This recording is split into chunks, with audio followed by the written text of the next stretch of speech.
Excella Education Study in USA assured scholarship. Contact 9881 ప్రతిపక్షాలు విషం చెమ్మటానికి దుమ్మెత్తిపోయడానికి తప్ప ప్రజలకి మంచి చేస్తుంటే కనీసం అప్రిషియేట్ చేయకపోయినా మనసులో అయినా హ్యాపీగా ఫీల్ అవ్వాలి. ఈరోజు సంక్షేమ పథకాలైనా లేదా ఆడుదాం ఆంధ్ర లాంటి స్పోర్ట్స్ ఈవెంట్స్ అయినా కులం మతం పార్టీ చూడకుండా అర్హతే క్రైటీరియాగా తీసుకొని చేస్తున్నామనటానికి మేము 100% కట్టుబడి ఉన్నాం. దీనికి ఎక్కడ మీరు రమ్మన్నా కూడా ఏ కాన్స్టిట్యున్సీ అయినా ఏ జిల్లా అయినా కూడా మేము రావడానికి రెడీగా ఉన్నాం. అలా పార్టీ వైజ్గా పార్టీలో ఉన్న వాళ్ళని మాత్రమే చేశామని మీరు నిరూపించండి. ఊరికే నోరుంది కదా అని మాట్లాడేస్తే కరెక్ట్ కాదు. ఈరోజు చంద్రబాబు నాయుడు లాంటి డర్టీ పొలిటీషియన్ వల్ల మనకి స్టేడియంస్ లేకుండా రాజధాని లేకుండా ఈరోజు మనం అన్యాయం అయిపోయినాం. అలాగే ఈరోజు కాంగ్రెస్తో కొన్ని రోజులు కుమ్మక్కై, ఇప్పుడు బీజేపీతో కుమ్మక్కై, మళ్ళీ కాంగ్రెస్తో కుమ్మక్కై, మళ్ళీ మొన్న అమిత్ షా దగ్గరికి వెళ్ళి కాళ్ళు పట్టుకొని తన రాజకీయం కోసం తాను అధికారంలో రావటం కోసం అందితే జుట్టు అందకపోతే కాళ్ళు అన్న చందంగా ముందుకు వెళ్తున్నాడే తప్ప ఈ రాష్ట్రంలో ఉన్న పేదవాళ్ల కోసం, ఈ రాష్ట్రంలో ఉన్న క్రీడాకారుల కోసం చంద్రబాబు నాయుడు ఇది చేశాడు అని ఒక్క పాయింట్ చెప్పండి. జగన్ గారు చేశారు అని చెప్పడానికి కొన్ని వందల సాక్ష్యాలు ఉన్నాయి.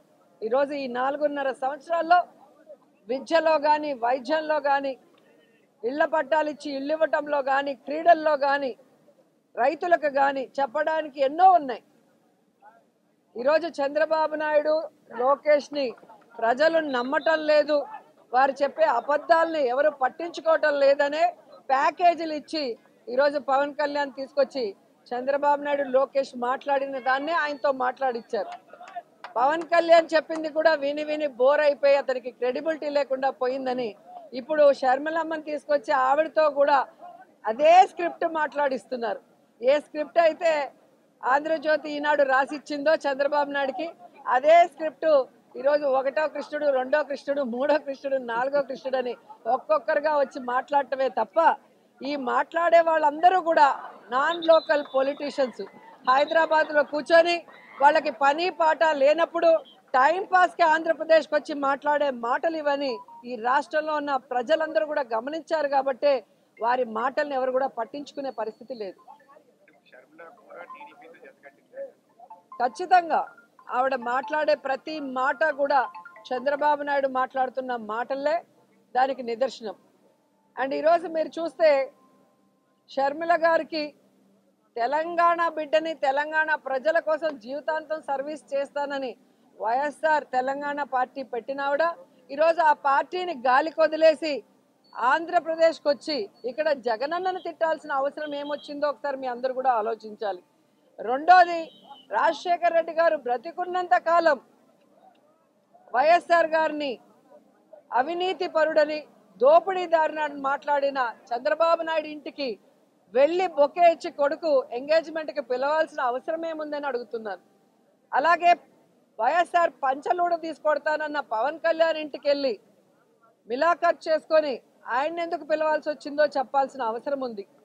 అలాగే ఏ రేవంత్ రెడ్డి గారిని అయితే ఇదే షర్మిలమ్మ మాట్లాడింది, కాంగ్రెస్లో ఏముంది, ఒక దొంగ ఉన్నాడు రేవంత్ అనే దొంగ అనింది.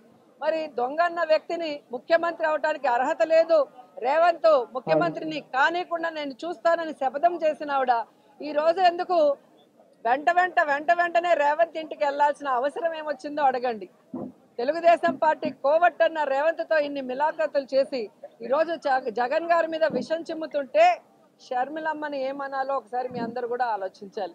ఇదంతా గూడు పుటాని జగనన్న మీద విషం చిమ్ముతూ జగనన్న ఓట్లని డివైడ్ చేసి జగనన్నని ఓడించి చంద్రబాబు నాయుడిని సీట్లో కూర్చోబెట్టాలన్న తపన తప్ప ఈ బ్యాచ్కి ఈ రాష్ట్రానికి అభివృద్ధి చేయాలని, ఈ రాష్ట్ర ప్రజలకి మంచి చేయాలన్న ఆలోచన ఎవరికీ లేదు. ఈరోజు షర్మిల గారి పరిస్థితి ఎలా అయిందంటే వినేవాడు వెర్రోడైతే చెప్పేవాళ్ళు షర్మిలమ్మ అన్నట్టుగా ఉంది. ఆఖరికి నగిరికి కూడా వచ్చి మాట్లాడెళ్ళింది. ఇదే విధంగా తెలంగాణలో నియోజకవర్గానికి వెళ్ళటం, అక్కడున్న ఎమ్మెల్యేలను మంత్రులు తిట్టేసి రావటం గతంలో చేసింది. ఏమైంది? పార్టీ గాలికి వదిలేసి అక్కడ రేవంత్ ఒకటి ఇస్తే ఇక్కడ వచ్చి పడింది. మళ్ళీ ఇక్కడ ఒక్కొక్క కాన్స్టిట్యున్సీకి వెళ్ళి ఇలాగే పిచ్చి వాగుడు వాగుతుంది. ఈరోజు రాజశేఖర్ రెడ్డి గారి బిడ్డ అని చెప్పుకుంటే తప్ప నీకు గుర్తింపు కూడా లేదు. రాజశేఖర్ రెడ్డి గారి బిడ్డ ఎలా ఉండాలి?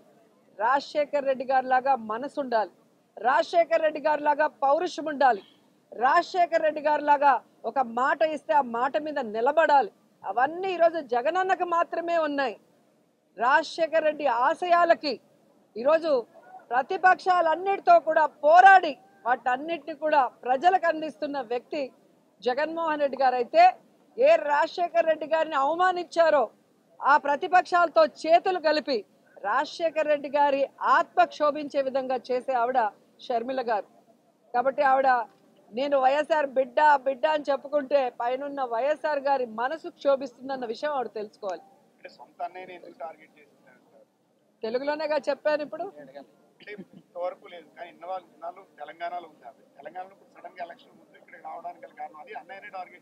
అదే కదా ఇప్పుడు చెప్పింది, తెలుగే కదా, మీకు తెలుగు అర్థం కాదా? అదేగా చెప్తున్నాను, దేనికి కలిసారో కదా చెప్పాను ఇప్పుడు.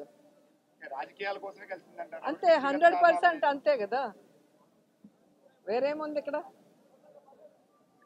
వైఎస్ఆర్ గారి పేరుతో ఒక పార్టీ పెట్టి ఆ పార్టీ కోసం ఎన్ని కష్టాలు వచ్చినా, ఎన్ని అవమానాలైనా, ఎన్ని తప్పుడు కేసులు పెట్టి జైల్లో పెట్టినా ఏ రోజు ఎవరికి తల ఉంచలేదు, ఎవరికి చేతులు కలిపి ప్యాకేజీలు తీసుకోలేదు జగన్మోహన్ రెడ్డి గారు.